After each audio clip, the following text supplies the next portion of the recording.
ఉద్యోగం మనిషి లక్షణం అంటారు కదా. ఎందుకు ఈ మాట అని ఎవరికైనా సందేహం రావచ్చు. అయితే సంప్రదాయ ఉద్యోగాలు ఇప్పుడు తగ్గిపోతూ ఉన్నాయి.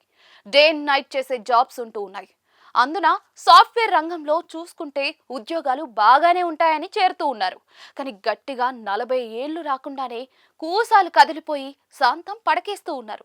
కూర్చున్న సీట్ నుంచి ఏమాత్రం కదలికలు లేకపోవడంతో ఊబకాయం, అధిక బరువు, తీవ్రమైన ఒత్తిళ్లు ఇలా అనేక శారీరక మానసిక సమస్యలతో సతమతమవుతూ ఉన్నారు అని అంటూ ఉన్నారు. ఇదిలా ఉంటే పొగ తాగడం కంటే కూడా తీవ్ర ఒత్తిడి ఉద్యోగాలే యమ డేంజర్ అని ఒక డాక్టర్ చెప్పారు. దానిని తన బ్లైండ్ యాప్ లో స్వీయ అనుభవంగా పంచుకున్న ఓ టెక్కీ సంచలన విషయమే జనాలకు చేరవేశాడు. తన మీద పడిన తీవ్ర ఒత్తిడి కారణంగా ఆరోగ్యం పూర్తిగా దెబ్బతిన్నట్లుగా సదరు టెక్కీ చెప్పడం గమనార్హం.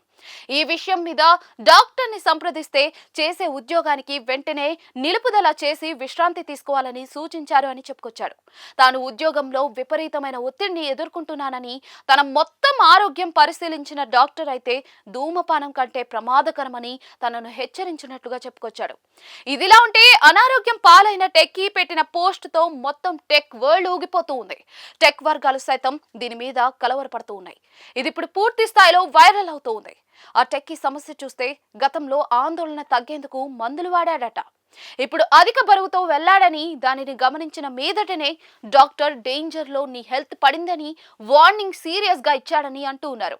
ఇక ఆ టెక్కీలో ఆరోగ్య సమస్యలు చూస్తే విధి నిర్వహణలో ఉన్నప్పుడు ఎదుర్కొంటున్న తీవ్ర ఒత్తిడి వల్ల జీర్ణ వ్యవస్థ సమస్యలతో పాటు ఇతర ఆరోగ్య సమస్యలు వస్తున్నాయని డాక్టర్ చెప్పారని పేర్కొన్నారు.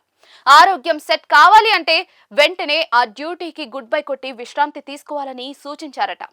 ఇక ఒత్తిడి ఎక్కువగా ఉంటే అది గుండె కణాల్లో వాపును కలిగిస్తుందని, అలాగే ప్రమాదకరమైన అణువులను విడుదల చేస్తుందని వైద్య నిపుణులు చెప్తూ ఉన్నారు. అలాగే జీవక్రియకు సంబంధించిన అనేక సమస్యలు కూడా వస్తాయని అంటూ ఉన్నారు. మంచి పని వాతావరణం ఉండాలని, శారీరకంగా మానసికంగా ఇబ్బందులు లేకుండా చూసుకోవాలని వైద్య నిపుణులు కోరుతూ ఉన్నారు.